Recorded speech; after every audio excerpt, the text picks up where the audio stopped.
दोस्तों, मेरा नाम है विजय कुमार। आप देख रहे हैं कॉमिक्स पिटारा चैनल को। तो चलिए दोस्तों, राज कॉमिक्स की इस शानदार स्टोरी को शुरू करते हैं जिसका नाम है चित्रक मणि। तो आप देख सकते हैं इसका कवर पृष्ठ जो कि कुछ इस तरह का है। तो चलिए इसकी शानदार स्टोरी को शुरू करते हैं। नागलोक और गीधलोक के वासियों में आदिकाल से आपस में शत्रुता चली आ रही थी। गीध जब चाहे नागों पर आक्रमण करके बहुत सारे नागों को मार देते थे और कितने ही नागों को पकड़ कर ले जाते थे। उस दिन भी गीधों ने नागलोक पर भयंकर आक्रमण किया था। मारो मारो, पकड़ो, भागो, मुकाबला करो। ओह, गीधों ने आज फिर आक्रमण कर दिया। नागों ने उनका कड़ा मुकाबला किया। मारो मारो, पकड़ो, खच। गीधों के पंख काट कर मार डालो, लेकिन अधिक देर तक वे गीधों का मुकाबला नहीं कर सके क्योंकि गीध अधिक शक्तिशाली और क्रूर थे। कुछ ही देर में गीधों ने बहुत से नागों को मार डाला और अनेक नागों को उठाकर अपने साथ ले गए। बचाओ बचाओ। गीधों द्वारा भारी संख्या में मारे गए नागों के शव देखकर नागराजा नागमणि विचलित हो उठा। ओह, गीधों ने इतने नागों को मार दिया। मुझसे अब नागों की ये दुर्दशा देखी नहीं जाती। अगर इसी तरह गीध हम पर आक्रमण करते रहें तो एक दिन संपूर्ण नाग जाति नष्ट हो जाएगी। महाराज, इन गीधों से सुरक्षा के लिए हमें जल्दी कोई उपाय ढूंढना होगा, नहीं तो हम सब उनका शिकार बन जाएंगे। लेकिन कुछ समझ नहीं आ रहा है कि इन गीधों से नागों की सुरक्षा कैसे कैसे करें। सब चुप खड़े थे। तभी एक बूढ़े नाग ने खामोशी तोड़ी। महाराज, नागों और गीधों की शत्रुता सहस्त्रों वर्षों से चली आ रही है। उस समय नागलोक में नागराज वासुकी का राज्य था। इसी तरह आए दिन गीधों के हमले होते थे। एक बार गीधों ने बहुत भयंकर आक्रमण किया था। भागो, बचाओ, माँ बचाओ। देखते देखते देखते गीधों ने नगर में भयंकर हाहाकार मचा दिया था। नागों के खून से सारी धरती लाल हो गई थी। गीध सैकड़ों नागों को मारकर कितने ही स्त्री, पुरुष और बच्चे को उठाकर ले गए थे। हाय माँ, बचाओ, बचाओ।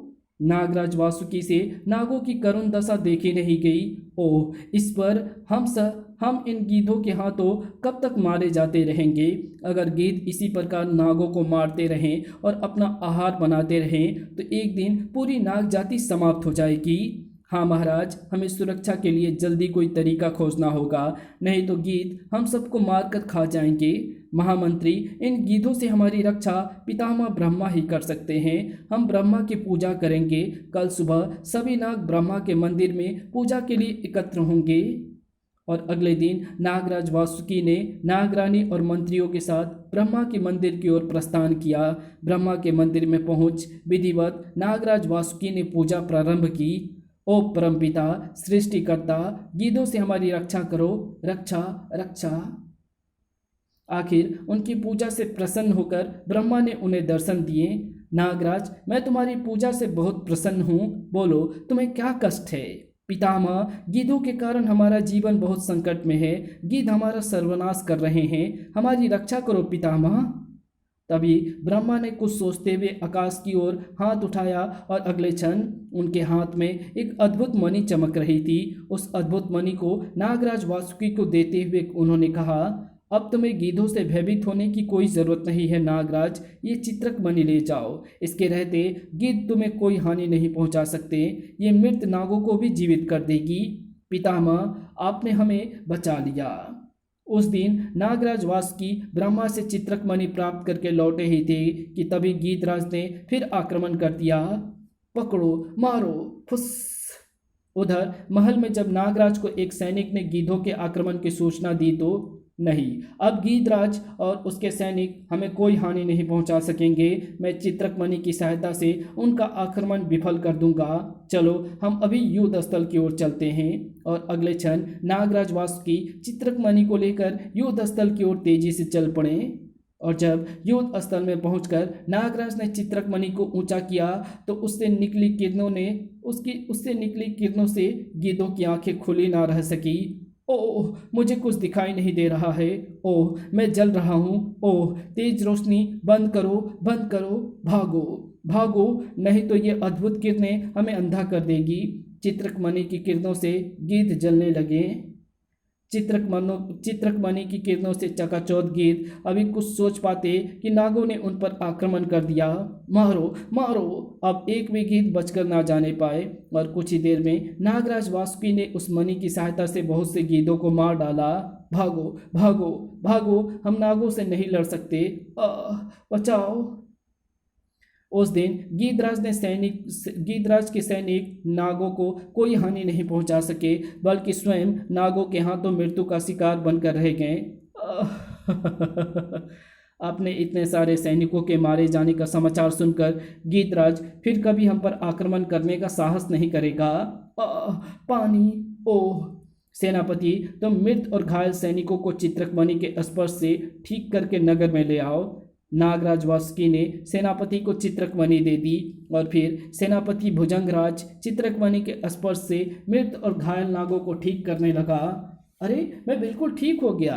अरे उधर जब गिद्धलोक में सैनिकों ने अपने राजा गिद्धराज को अपनी पराजय की सूचना दी तो वह आश्चर्य से उछल पड़ा। नहीं, ये कैसे हो सकता है? नागों के हाथों कभी गिद्धों की पराजय नहीं हो सकती। ये असंभव संभव कैसे हुआ?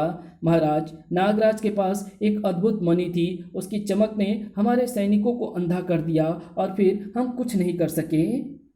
उस मणि ने अनेक सैनिकों को जला दिया और फिर नागों ने हम पर आक्रमण कर दिया, हमारे बहुत से साथियों को मार डाला। नहीं, नागों ने हमारे सैनिकों को मारकर अपने सर्वनाश का निमंत्रण दिया है। मैं पूरी नाग जाति को समाप्त कर दूंगा। लेकिन महाराज, नागराज के पास उस अद्भुत मणि के रहते उन्हें मारना संभव नहीं होगा। अब बस उस अद्भुत मणि को नागों से छीन लेने का उपाय मुझे सोचना है और उसके बाद सारे नाग हमारा आहार बनेंगे। और फिर कुछ दिनों में गिद्धराज ने उस अद्भुत चित्रकमणि को नागों से छीन लेने का उपाय सोच लिया। सेनापति, अब हमने नागराज से अद्भुत मणि को छीन लेने का उपाय सोच लिया है। हम कल ही अपने मित्र उल्लूराज के पास जाएंगे, वही नागराज से उस मणि को छीनकर हमारे पास लाएंगे। अगले दिन गिद्धराज उल्लूराज के महल में पहुंचा। आओ गिद्धराज, आपका स्वागत है। कहिए आज कैसे आना हुआ? उल्लूराज, कुछ दिनों से एक समस्या उत्पन्न हो गई है। नागों को ब्रह्मा ने एक अद्भुत मणि दी है, जिसके कारण हम नागों का शिकार नहीं कर पाते। हमें भय है कि कहीं उस मणि की सहायता से नाग हम पर आक्रमण ना कर दे। नहीं, ऐसा कभी नहीं होगा। उल्लुओं के रहते नाग कभी इतने निर्भय नहीं हो सकते। मित्र उल्लूराज, यूँ तो वो मणि रात के अंधेरे में अप्रभाविकारी होगी। मित्र उल्लूराज, यूँ तो वो मणि रात के अंधेरे में अप्रभावकारी है, लेकिन हम अंधेरे में कुछ भी नहीं देख पाते, इसलिए उस मणि को रात में भी नहीं ला सकते। लेकिन तुम तो अंधेरे में भी सब देख लेते हो, अतः रात को आक्रमण करके वो मणि ला सकते हो। मित्र, अब तुम कोई चिंता ना करो, जल्द ही मैं उस मणि को नागराज से छीन लाऊंगा। और एक रात उल्लूराज ने अपने असंख्य सैनिकों के साथ नागराज वासुकी के महल पर आक्रमण कर दिया। अब उल्लुओं के आक्रमण का कैसे उत्तर दें? इस समय तो चित्रकमणि भी हमारी कोई सहायता नहीं कर सकती। अब क्या करें? महाराज, हमें सोचने में समय नष्ट नहीं करना चाहिए। उल्लूराज को पूरी शक्ति से मुकाबला करना चाहिए। बचाओ, मारो। अभी कुछ ही पल बीते होंगे कि बहुत से उल्लू सैनिकों ने उन्हें महल में घेर लिया। मारो मारो। लेकिन अभी नागराज वासुकी उन उल्लुओं का सफाया कर पाते कि उल्लूराज कुछ सैनिकों के साथ विशेष कक्ष में प्रवेश कर गया, जिसमें चित्रकमणि रखी थी। मंत्री जी, तुम उधर देखो, कुछ उल्लू सैनिक विशेष कक्ष में क्यों जा रहे हैं? महाराज, मैं इनसे युद्ध करता हूँ, आप उधर जाकर उन्हें विशेष कक्ष में जाने से रोकें। लेकिन नागराज के उस विशेष कक्ष तक पहुंचने से पहले उल्लूराज चित्रकमणि को उठा लाया था। मैं तुम्हें इतनी आसानी से चित्रकमणि नहीं ले जाने दूंगा, तुम्हारा सर्वनाश कर दूंगा। खच। अब तुम हमारा बाल भी बांका नहीं कर सकते नागराज, अब तुम्हें उल्लू और गिद्धों का शिकार बनना ही पड़ेगा। खचाक। और इस तरह उल्लूराज चित्रकमणि ले गया।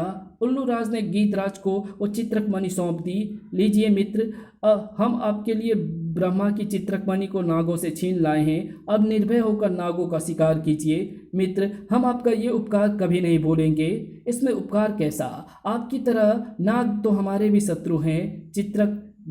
गिद्धराज को चित्रकमणि देकर उल्लूराज अपने लोक को लौट गया।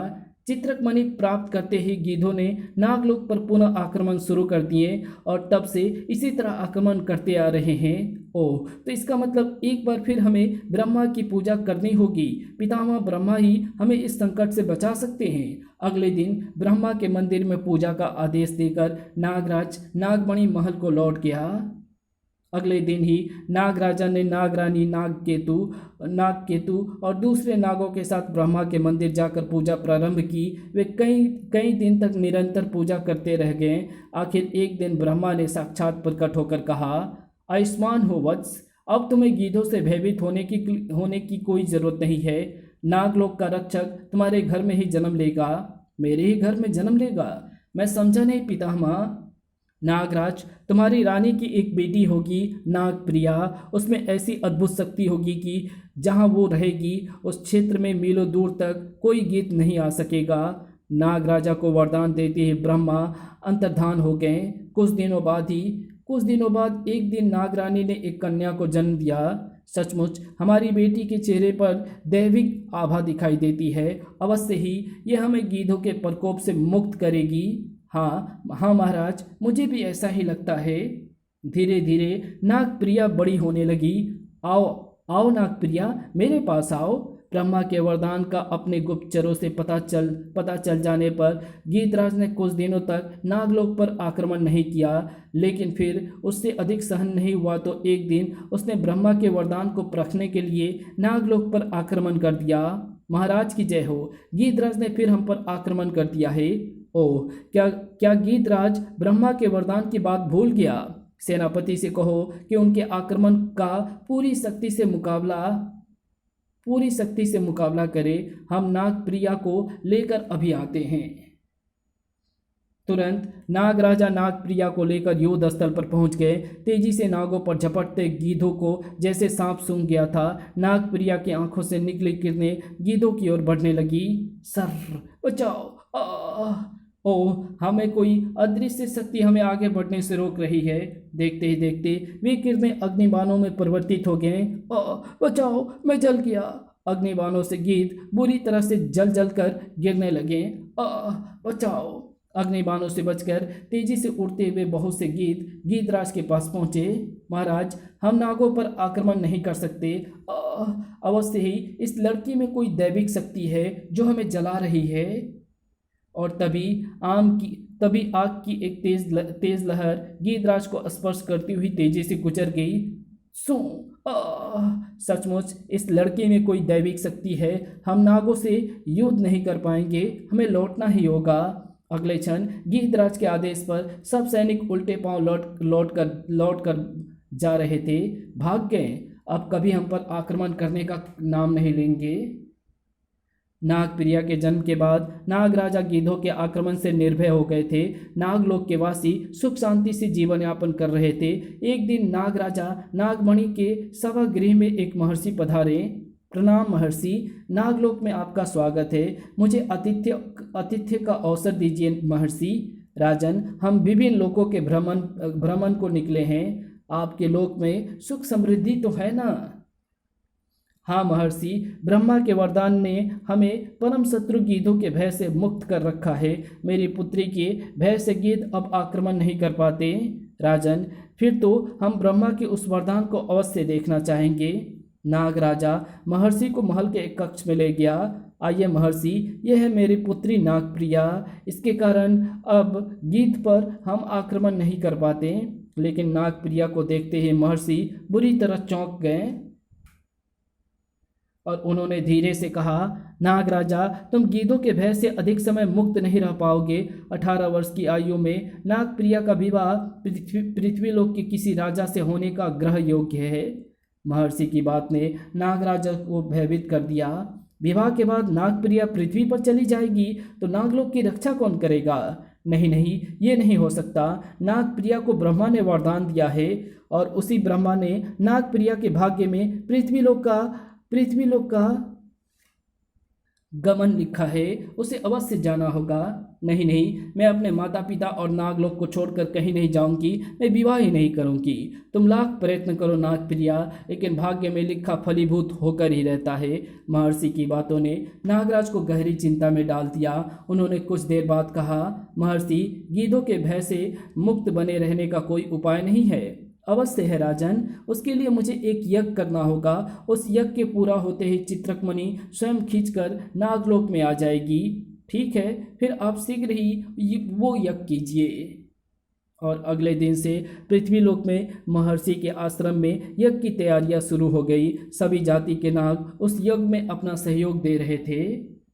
यज्ञ के लिए बड़े बड़े अजगर पेड़ों को तोड़ रहे थे। निश्चित समय पर महर्षि ने यज्ञ प्रारंभ किया।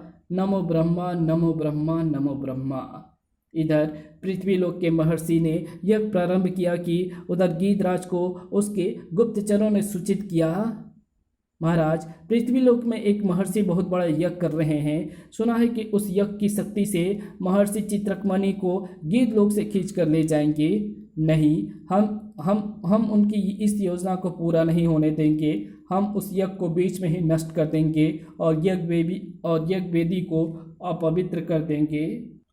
उसी समय गीधराज ने अपने सेनापति को आदेश दिया, सेनापति, महर्षि की उस यज्ञ को नष्ट करने के लिए हमें आज ही आक्रमण करना होगा।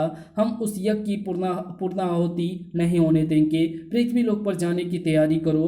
पृथ्वीलोक पर आक्रमण के लिए जब बहुत से गीध सैनिक तैयार हो गए तो गीधराज ने कहा, पृथ्वीलोक में पहुंचते ही सब गीध मृत जानवरों को यज्ञ वेदी पर फेंक कर उसे अपवित्र करेंगे। और फिर सबने उड़ते हुए पृथ्वीलोक के लिए प्रस्थान किया।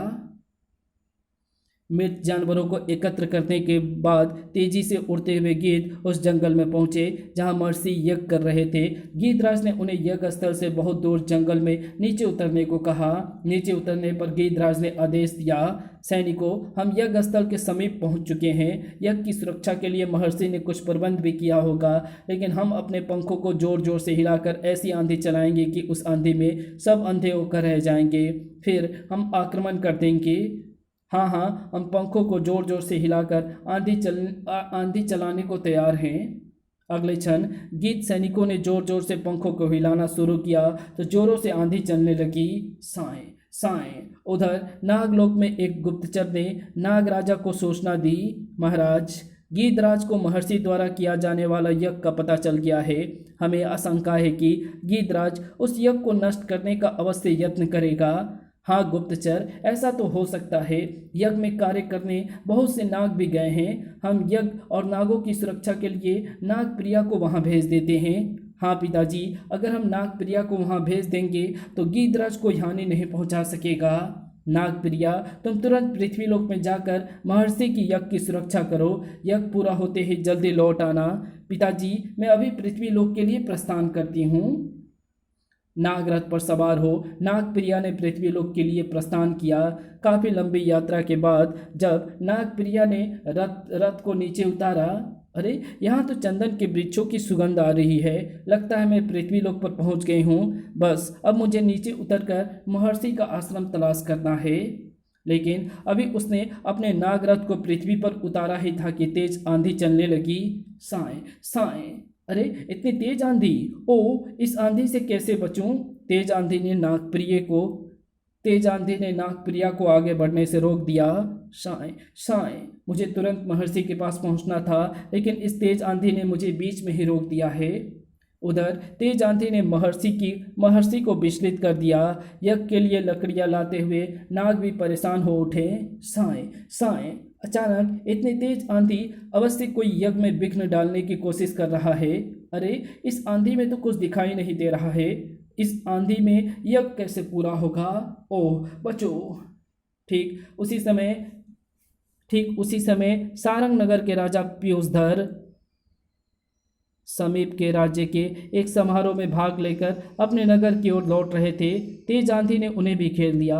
अरे कुछ देर पहले तो मौसम कितना अच्छा था, अचानक ये तेज आंधी कैसे चल पड़ी? अरे ओह! साएं साएं। तेज आंधी और बादलों की गर्जना ने रथ के घोड़ों को इतना भयभीत कर दिया कि वे बिदक कर तेजी से दौड़ पड़े। ओह, रुको रुको! घोड़े एक बार दौड़े तो फिर रुकने का नाम नहीं लिया। देखते देखते घोड़े रथ को लेकर कोसों दूर पार कर गए। राजा पीयूषधर अपने अंगरक्षकों से बिछुड़ गया। तभी खटाक! रथ से गिरकर राजा बेहोश हो गया। उधर आंधी को चलते अभी कुछ देर हुई थी कि तभी आकाश पर बहुत से गीध मंडराने लगे। ओह, तो ये आंधी गीधों ने चलाई है। इसका मतलब ये यज्ञ को पूरा होने नहीं देंगे। अरे, गीध आ गए! ओह, अब क्या करें? भागो भागो! पलक झपकते ही गीधों ने मरे जानवरों को यज्ञ वेदी पर डालना शुरू कर दिया। धाड़ धाड़! ओह, सब अपवित्र कर दिया। अब मुझे दोबारा यज्ञ करना पड़ेगा।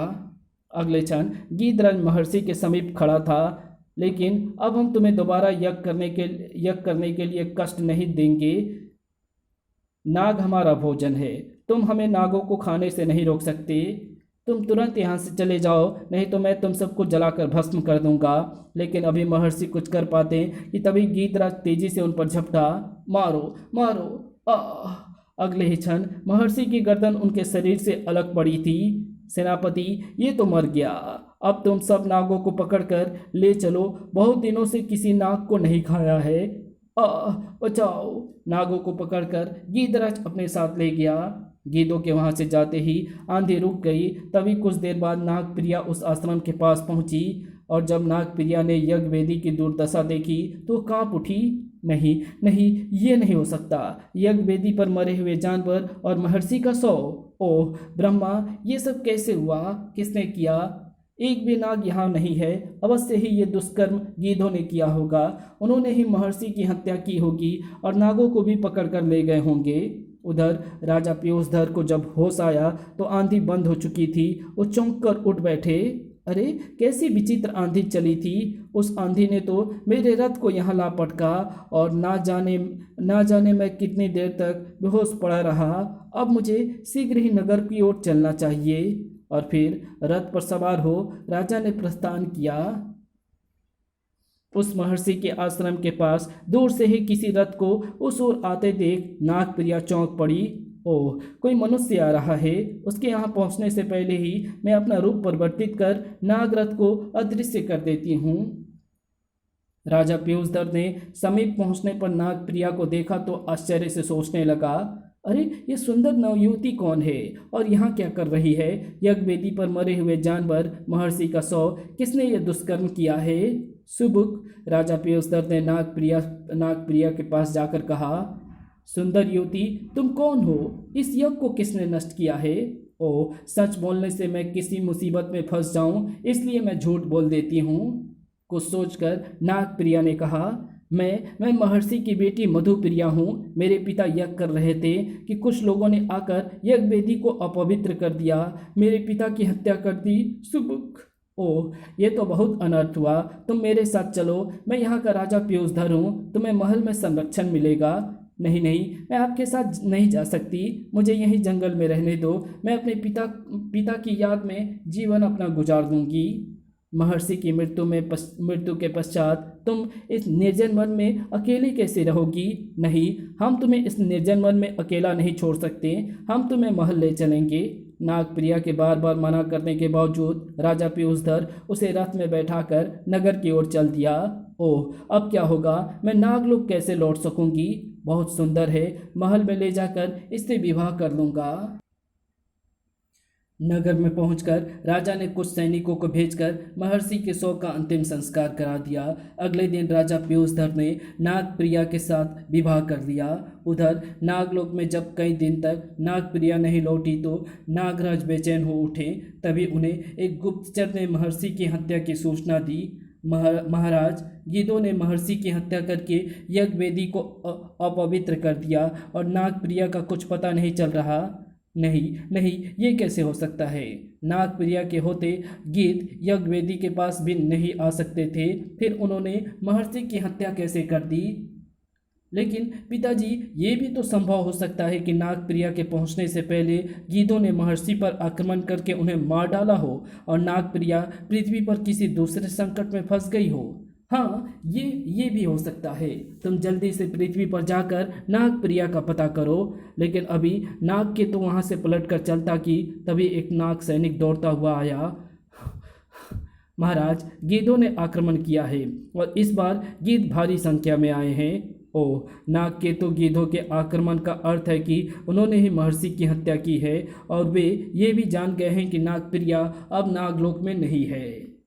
पिताजी, हमें यूं निराश होकर नहीं बैठना चाहिए। निसंदेह हम गीधराज से नहीं लड़ सकते, लेकिन यूं साहस छोड़ देने से तो गीधराज पूरे नागलोक का विनाश कर देगा। तुम ठीक कहते हो बेटे। सेनापति से कहो कि पूरी शक्ति से गीधराज का मुकाबला करे। हम शीघ्र वहां पहुंच रहे हैं। पूरी तैयारी के साथ नागराज और नागकेतु युद्ध स्थल में पहुंचकर गीधों से युद्ध करने लगे। मारो, नागों को पकड़ो, नाग हमारा भोजन है। खच, बचाओ। तभी नागराज को देखते ही गीधराज ने अपने सैनिकों से कहा, सैनिकों, नागराज को घेर लो, पकड़ो पकड़ो, नागराजा को घेर लो। उधर नागकेतु ने नागराजा को गीधों से घिरे देखा तो ओह, पिताजी को गीधों ने घेर लिया है। मुझे उनकी सहायता के लिए उनके पास जाना चाहिए। सैनिकों, टूट पड़ो इन गीधों पर, महाराज को बचाओ।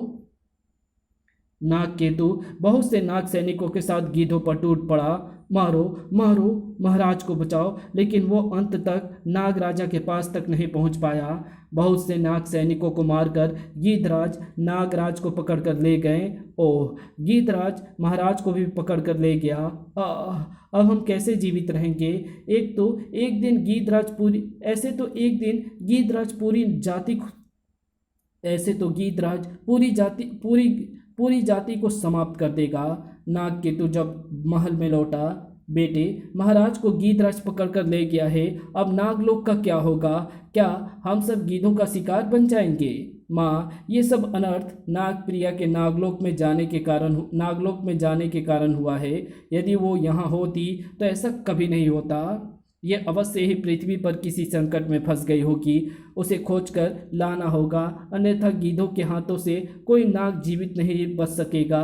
मैं कल सुबह नागप्रिया को ढूंढने पृथ्वी पर जाऊंगा। अगले दिन सुबह होते ही नागकेतु नागप्रिया को ढूंढने निकल पड़ा। महर्षि के आश्रम में पहुंचकर जब नागकेतु ने उस स्थान की दुर्दशा देखी तो बुरी तरह कांप कर रह गया। अवश्य ही यहाँ कोई भीषण दुर्घटना हुई होगी।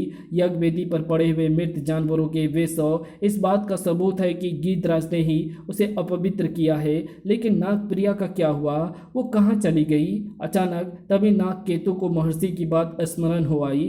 18 वर्ष की आयु में नागप्रिया का विवाह पृथ्वीलोक के किसी राजा से होने का ग्रह योग है। अरे हाँ, याद आया, इसी वर्ष नागप्रिया ने 18 वर्ष में पदार्पण किया था। कहीं महर्षि की भविष्यवाणी सच तो नहीं हो गई? मुझे पृथ्वी पर ही नागप्रिया को ढूंढना चाहिए। पृथ्वीलोक में नागप्रिया को ढूंढता हुआ नागकेतु एक दिन सारंग नगर पहुंच गया। नगर के बाहर अपने रथ को छोड़ अपना रूप परिवर्तित कर नागकेतु नगर में पहुंचा। अभी वो कुछ ही कदम आगे बढ़ा था कि लोगों की आवाज़ों ने उसे चौंका दिया। हटो हटो, महाराज अपनी रानी के साथ रथ पर आ रहे हैं। अरे हटो ना। और जब रथ उसके सामने पहुंचा तो वो अपलक उसे देखता ही रह गया। नागप्रिया। रथ काफी दूर जा चुका था और आश्चर्य में डूबा नागकेतु मूर्ति सा बना खड़ा था। अरे भैया, क्या रानी की सुंदरता को देखकर तुम भी मंत्रमुग्ध हो गए हो? नहीं नहीं, ऐसी बात नहीं है। मैं तो ये जानना चाह रहा था कि महाराज ने कब विवाह किया। अच्छा, तो ये बात है। लगता है तुम इस शहर में बाहर से आए हो भैया। हमारे महाराज ने कुछ दिन पहले ही इस सुंदर युवती से विवाह किया है। और उस आदमी से विदा लेकर नागकेतु चल दिया। महल की ओर चलते हुए नागकेतु सोच रहा था, नागप्रिया ने महाराज से विवाह कर लिया तो वो मेरे साथ नागलोक लौटने से इनकार कर देगी और उसके नहीं जाने से नागलोक बच नहीं सकेगा। ओ, मैं क्या करूं? नागप्रिया को कैसे ले जाऊं? मुझे नागप्रिया को यहाँ से ले जाने के लिए कोई उपाय सोचना पड़ेगा। महल के मुख्य द्वार पर पहुँचते ही नागकेतु ठिठक कर रुक गया। ओ, ऐसे मुझे महल में कौन जाने देगा? मैं आज रात को महल के पीछे की ओर से भीतर जाकर नागप्रिया से मिलूंगा। और उस रात एक खिड़की के रास्ते नागकेतु महल में प्रवेश हुआ और फिर सभी कक्षों में नागप्रिया को देखते हुए नागकेतु राजा के शयन कक्ष में पहुंचा। अरे ये तो सो रही है, पास में राजा भी सो रहा है, मैं इसे जगाकर दूसरे कक्ष में ले जाता हूँ। नागकेतु तो नागप्रिया को जगाया तो वो उसे देखते ही बुरी तरह चौंक पड़ी। भैया, नागकेतु ने संकेत से उसे दूसरे कक्ष में चलने के लिए कहा। दूसरे कक्ष में पहुंचकर नागप्रिया, मैं तुम्हें लेने आया हूँ, नागलोक लौट चलो, तुम्हारे वहाँ नहीं रहने से गीध बार बार आक्रमण करके बहुत हानि पहुँचा रहे हैं। लेकिन भैया, अब मैं वापस नहीं जा सकती, राजा से मेरा विवाह हो चुका है। उधर राजा पीयूषधर की अचानक आंख खुली तो वो बिस्तर पर मधुप्रिया को ना देखकर चौंक पड़ा। अरे मधुप्रिया कहाँ चली गई? राजा शयन कक्ष के बाहर निकला तो बराबर के कक्ष से आती आवाज़ ने उसे चौंका दिया। जानता हूँ नागप्रिया, लेकिन तुम नहीं जानती कि गीधराज पिताजी को भी उठा कर ले गए हैं, और अगर तुम मेरे साथ नहीं गई तो नागलोक में कोई नाग जीवित नहीं बचेगा। तभी राजा उस कक्ष के दरवाजे पर पहुंचा। अरे ये मैं क्या देख रहा हूँ? मेरी पत्नी मधुप्रिया नाग कन्या है। ओह भगवान, ये कैसी लीला है। अंदर, ओह मैं क्या करूं, तुम्हें कैसे बताऊं, मैं बहुत मजबूर हूं भैया, मैं यहाँ से नहीं जा सकती। पूरे नागलोक के नागों की हत्या हो जाने से भी बड़ी कोई मजबूरी हो सकती है नागप्रिया। अगले क्षण वे दोनों राजा को आता देख बुरी तरह से चौंक पड़े। इसकी सबसे बड़ी मजबूरी ये है कि ये मेरी पत्नी है, मेरी आज्ञा के बिना ये कहीं नहीं जा सकती, और अब मैं इसे कभी नागलोक नहीं जाने दूंगा। महाराज, अगर नागप्रिया नागलोक नहीं गई तो गीध सब नागों को मार कर खा जाएंगे। आपको नागप्रिया को जाने की आज्ञा देनी ही होगी। नहीं, मैं इसे कभी भी नागलोक जाने की आज्ञा नहीं दे सकता। लेकिन महाराज, हम क्या करें? इसके वहाँ नहीं रहने से हमारा सर्वनाश हो जाएगा। वर्षों पहले हमारे पूर्वजों के पास एक चित्रक मणि थी जिससे हम अपनी रक्षा करते थे, लेकिन एक बार उल्लूराज ने आक्रमण कराकर गीधराज ने हमसे वो मणि छीन ली। उसके बाद गीधों के आक्रमण रोकने के लिए हमने ब्रह्मा की पूजा की, पूजा करके वरदान में नागप्रिया को प्राप्त किया। अगर ये भी पृथ्वी पर रहेगी तो नागों की रक्षा कौन करेगा? अगर मैं गीधराज से तुम्हारी चित्रक मणि वापस ले आऊं तो क्या फिर तुम नागप्रिया को अपने साथ नहीं ले जाओगे? नहीं नहीं, फिर भला मैं क्यों नागप्रिया को ले जाऊंगा? लेकिन महाराज, गीधराज बहुत शक्तिशाली है, उससे युद्ध करके चित्रक मणि को लाना सरल काम नहीं है। गीधराज कितना भी शक्तिशाली क्यों ना हो, मैं उनको युद्ध में पराजित करके चित्रक मणि अवश्य ले आऊँगा।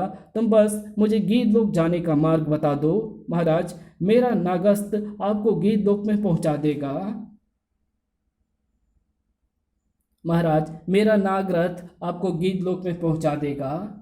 गीधलोक में जाने का प्रबंध तो हो गया था, लेकिन वहां पहुंचकर गीधराज को पराजित करना सरल नहीं था। राजा ये सोचकर परेशान हो रहा था कि तभी उसे कुलगुरु का ध्यान आया।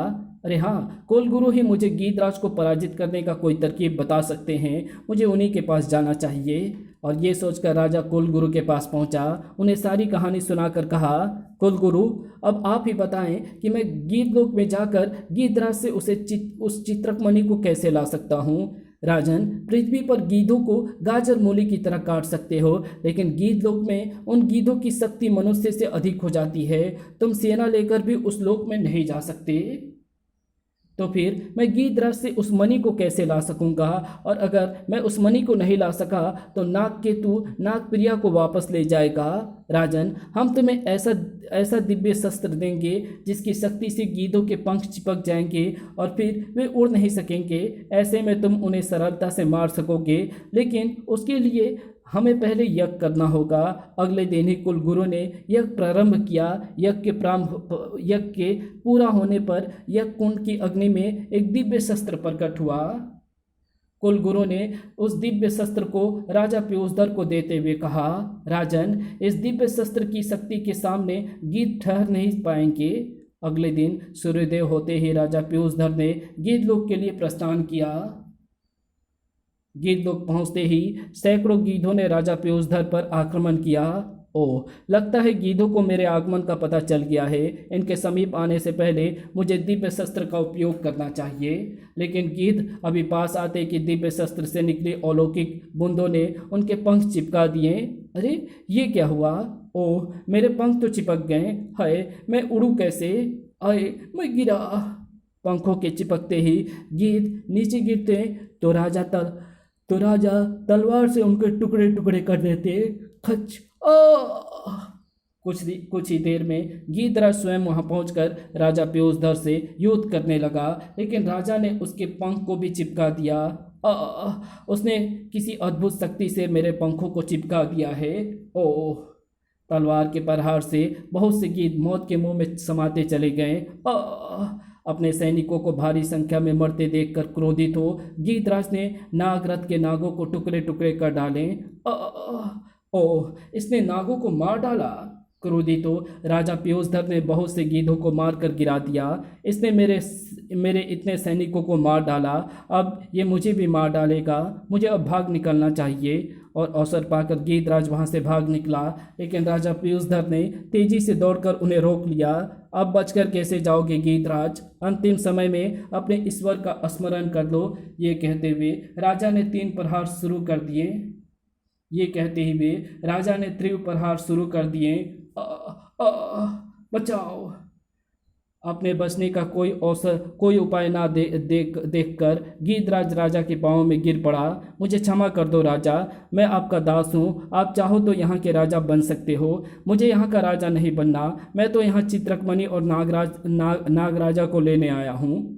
उन दोनों को लौटाने के साथ तुम यह भी कसम खाओ कि कभी नागलोक पर आक्रमण नहीं करोगे, तो मैं तुम्हें जीवन दान दे सकता हूँ। मैं नागराजा और चित्रकमणि को लौटाने के साथ ये भी कसम खाता हूँ कि कभी नागलोक पर आक्रमण नहीं करूँगा। राजा पीयूषधर को अपने महल में ले जाकर गीधराज ने चित्रकमणि उसे सौंप दी और नागराजा को मुक्त कर दिया।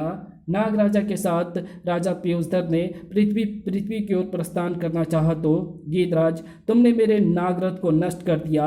अब मैं अपने पृथ्वी लोक को कैसे जाऊंगा? राजन आप चिंता ना करें, आपने मुझे काल के हाथों से मुक्ति दिलाई है। मैं आपको पृथ्वी पर पहुंचा दूंगा। ऊपर की ओर हाथ उठते ही नागराजा ने धीरे से कुछ बुदबुदाया ही था कि तभी वहां एक नागरथ प्रकट हो गया। उस नागरथ पर नागराजा के साथ राजा पीयूषधर ने प्रस्थान किया। नागराजा के साथ लौटते हुए राजा पीयूषधर ने नागप्रिया से विवाह की सारी कहानी सुना दी। राजन तुम कितने अच्छे और शक्तिशाली हो। तुमने भयंकर गीधराज से बचाकर मुझे नया जीवन ही नहीं दिया, बल्कि चित्रकमणि लाकर पूरे नागलोक को बचा लिया है। नागरथ पृथ्वी पर पहुंचा तो सब उसे देखकर खुशी से नाचने लगे। नागप्रिया और नागकेतु की खुशी की सीमा ही नहीं रही। पिताजी आप सकुशल लौट आए। ओह आज मैं कितनी खुश हूँ। तुम्हारे विवाह की खबर सुनकर खुशी तो आज मुझे सबसे ज़्यादा हो रही है। और फिर विदाई के समय बेटी आयुष्मान सौभाग्यवती हो, अपने पति की खूब सेवा करके नागलोक का नाम उज्जवल करना। नागरथ तीव्र गति से नागलोक की ओर उड़कर चल दिया। और इसी के साथ ये कहानी यहीं समाप्त होती है। तो ये कहानी आपको कैसी लगी कमेंट में लिख करके ज़रूर बताना। Thanks for watching my video.